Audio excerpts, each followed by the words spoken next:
Today, we're going to dig into a connection you have probably never, ever thought about.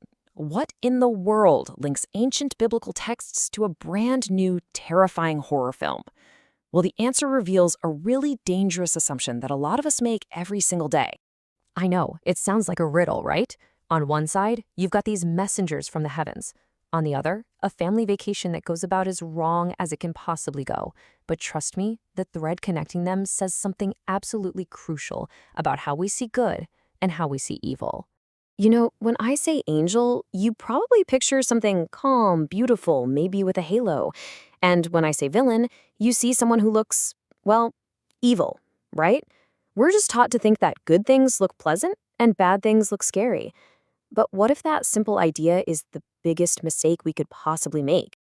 Okay, first things first, let's totally deconstruct one of the most powerful images out there.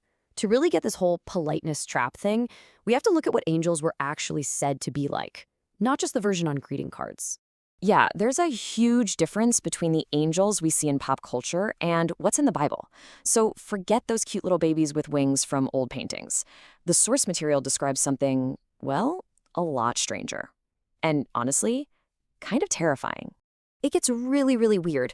I mean, we're talking about the Seraphim, who have 6 wings, the Cherubim, who are these powerful guards with multiple faces, and then you have the Ophanim, which are basically described as living, spinning wheels covered in eyes.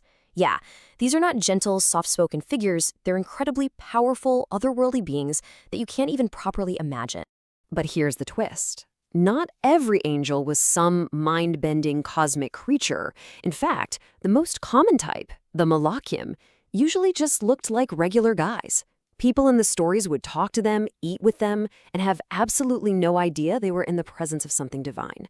So you've got these two extremes, terrifying, complex beings on one hand, and deceptively normal-looking people on the other. And this is what the Seraphim were said to cry out. It's not some sweet little lullaby, you know? It's a powerful, booming declaration from these incredible beings. Their whole point wasn't to be comforting. It was to inspire total awe and probably a good amount of fear. So hold on to that idea of deceptive appearances, because now we're going to see how that same exact theme plays out in a terrifyingly modern way. All right, let's rocket forward a few thousand years to a psychological thriller called Speak No Evil. It takes this exact same idea, that appearances can be dangerously deceiving, and puts it in a context that feels way too close to home. The movie starts off feeling totally familiar. An American family is on vacation, and they meet this really charming, fun British family. The host, a guy named Paddy, is super friendly, and he invites them to come stay at their remote country house for a weekend. I mean, on the surface, it seems perfect, safe. What could possibly go wrong? Well, that perfect and safe feeling starts to crack almost right away. It starts with these little moments, these small social violations. Patty gets super aggressive about making Louise, who's a vegetarian, eat meat. It's awkward. And when the American family finally gets uncomfortable enough to try and leave, Patty flips it on them, making them feel rude for wanting to go. Their own politeness literally traps them there. And that's when they find the photos and realize the horrifying truth. And right at the center of all this weirdness is the host's son, Ant. He doesn't say a single word for most of the film, and his silence just adds this deep layer of dread to the whole situation. It's a huge red flag that's really, really easy to ignore at first. And then, the reveal. Ant takes the American daughter aside and shows her why he can't speak. His tongue has been cut out. In that one single, horrifying moment, the mask is completely off. The charming hosts are revealed for what they really are, absolute monsters hiding in plain sight. So what do these two completely different stories, one about ancient beings, the other about modern predators, really have in common? Well, the connection is all about the incredible danger of trusting a nice, friendly exterior. Here it is, side by side. It's the exact same pattern. The angelic messengers and the hosts in the movie both use a harmless appearance to hide a dangerous reality. The angels look like normal people but are powerful celestial beings. The hosts seem like a sweet family but are violent, manipulative killers. In both situations, our normal social rules just completely fail us. And this brings us right to the heart of it. This is this central idea that the movie explores so brutally. It's how our own good manners can be turned into a weapon and used against us. So let's just call it what it is, the trap of social politeness. You know that feeling, right? When your gut is screaming at you that something is wrong, but your brain is going, don't make a scene, don't be rude, just be nice.